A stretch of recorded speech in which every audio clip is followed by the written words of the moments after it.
Okay. So our presentation is about the evaluation process, namely how it works and how to stop it. The topics we're going to be covering are things like, what if the school wants to evaluate my child? How do I stop the process if I don't want them to evaluate my child? What do I do if the process has already started and I want them to stop? And what happens if I want my child evaluated but the school doesn't think they need to be? So, this right here is a problem child. She would not sit down. She talked in class a lot, didn't really focus on her work all the time. The school got to thinking that this child may have a problem. She needed to be evaluated to see if she maybe needed to go into special education.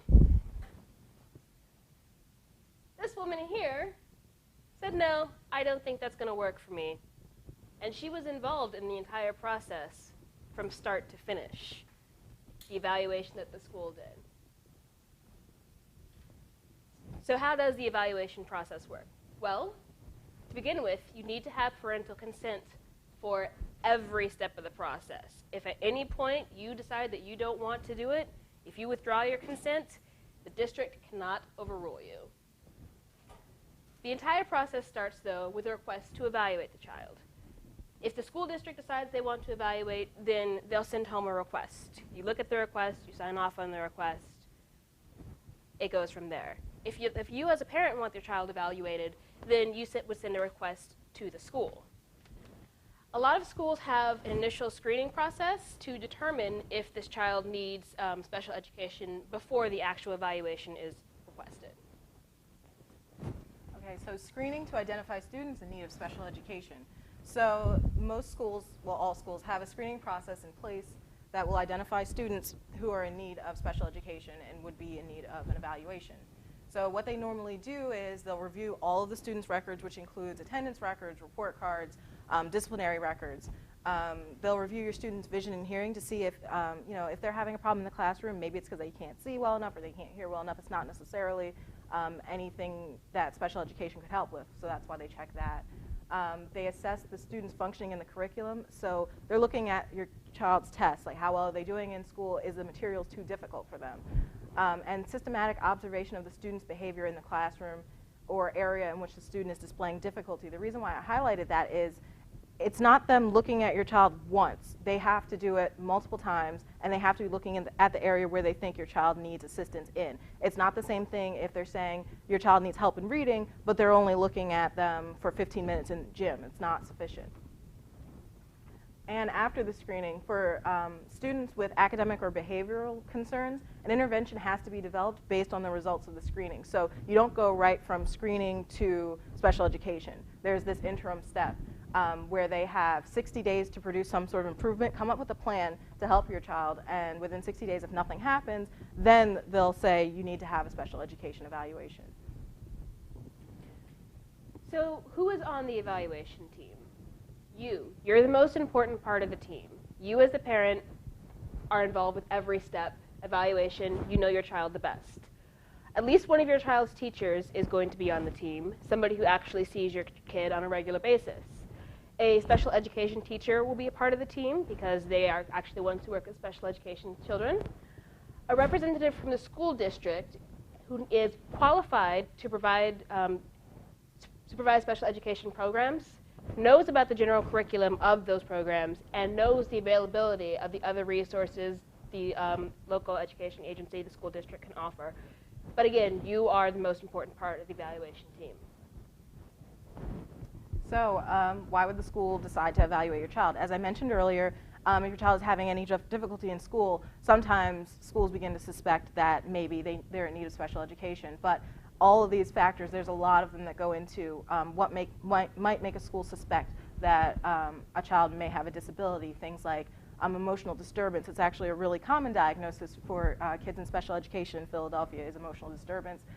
So fighting, difficulty communicating, and then in the region of they might really need special education because they're falling behind their peers, they have difficulty keeping up, difficulty seeing or hearing, health problems that keep them from functioning on the same level as their peers keeping up with them, or difficulty performing tasks that require reading, writing, or math. So why would the school evaluate your kid? Well, if they have disabilities, then they may need specially designed instruction that other students just don't need. And if a child is going to be actually eligible for special education, they do in fact need to have a disability and a specific need for this special education as confirmed by the education team, which again includes you.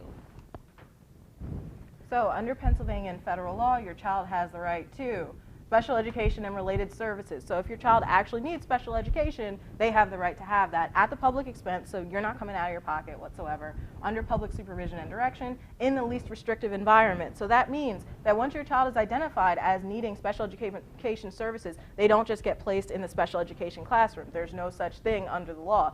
They're supposed to be taught in the least restrictive environment for them, meaning if it's possible for them to learn in a classroom with their peers with accommodations, that has to happen. So, children with disabilities should be educated as closely with non-disabled children as possible, and in conformity with an individualized education program, which is basically the school and teachers' roadmap for what needs to happen for your child to do well in school. So the evaluation, the school will have to contact you to ask for this written permission for the evaluation to occur in the first place. If you do not have a written consent, even if you just say yes, if they do not have something written, the evaluation cannot proceed.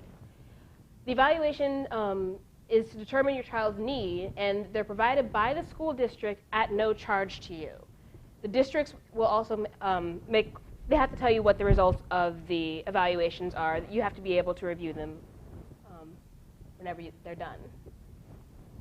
Okay.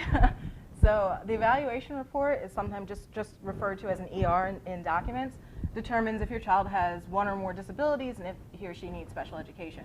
It can recommend specific programs or services. An evaluation report can also just say that your child isn't eligible because they don't have a disability. If your child is being evaluated for a learning disability, parents, as members of the evaluation team, are given an opportunity to sign the report and indicate whether or not you agree with it. I highlighted that because a lot of parents, once the ball gets rolling, they don't remember that they have the right to say no. So after all is said and done, they ask you, do you agree with this? And you can always say no. And if you don't agree, you can submit a statement of your own conclusions. And that'll be incorporated into the final evaluation report as a dissenting opinion. So what is it that you're going to find in the individualized education plan?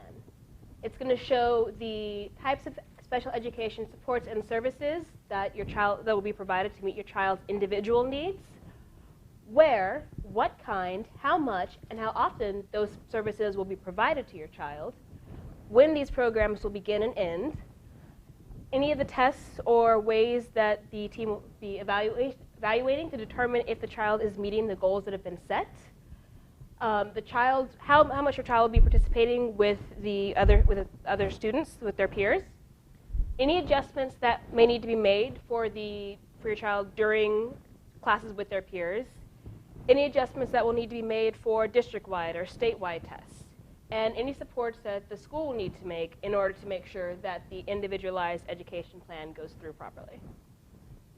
Okay, and what if I want an independent evaluation? You would want an independent evaluation if, say, the school doesn't believe your child has a disability and you disagree, or you don't like what the evaluation report says.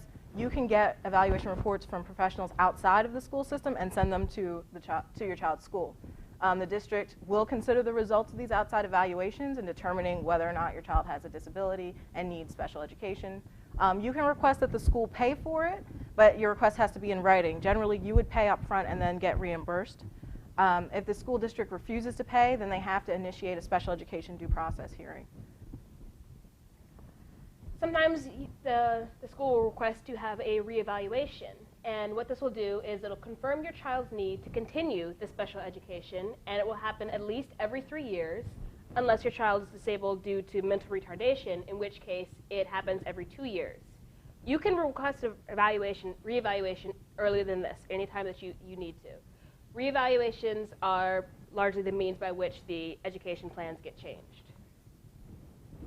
Reevaluations have to include certain things.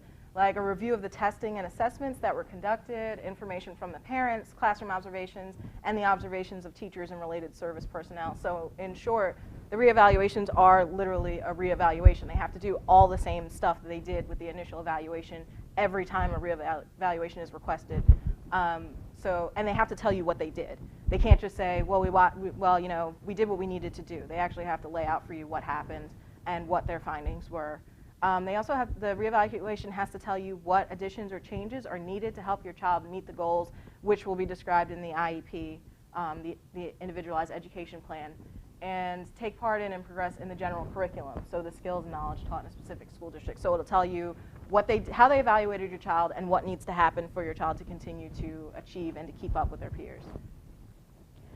So, that problem child, that was me. Oh yeah. They did the evaluations for me, and it turns out that, in fact, without tooting my own horn, I was not actually in need of special education. I was in need of a gifted education. I was actually bored in class because I had done all of my work already. So just because the district says that your child needs special education, it may not necessarily be that they need special education, they need gifted education.